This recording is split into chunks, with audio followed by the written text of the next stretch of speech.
আমার যে এত কষ্ট। রাতারাতি সামাজিক যোগাযোগ মাধ্যমে ভাইরাল হওয়া কুড়িগ্রামের আলোচিত কন্টেন্ট ক্রিয়েটর তাইজুল ইসলাম তাজুর ফেসবুক পেজটি হঠাৎ করেই গায়েব হয়ে গেছে।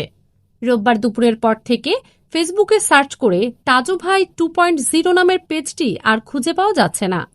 10 লাখ অনুসারীর এই পেজটি বন্ধ হয়ে যাওয়ায় সামাজিক যোগাযোগ মাধ্যমে ভক্তদের মাঝে তীব্র ক্ষোভ দেখা দিয়েছে। গত 26শে মার্চ মহান স্বাধীনতা দিবসে জিলাপির সরকারি রেট নিয়ে করা একটি ভিডিওর মাধ্যমে দেশজুড়ে ব্যাপক পরিচিতি পান তাজু।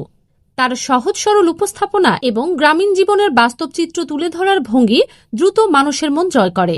তবে জনপ্রিয়তার পাশাপাশি তাকে নিয়ে বিভিন্ন মহলে সমালোচনাও শুরু হয়। তাজু ভাইরাল হবার পর থেকেই প্রতিদিন কুড়িগ্রামের নাগেশ্বরী উপজেলার নারায়ণপুর ইউনিয়নে তার বাড়িতে দেশের বিভিন্ন প্রান্ত থেকে ইউটিউবার ও কন্টেন্ট ক্রিয়েটররা ভিড় করেন।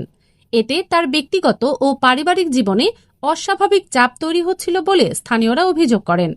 এরই মাঝে হঠাৎ পেজটি উধাও হওয়ায় জনমনে নানা প্রশ্ন দেখা দিয়েছে।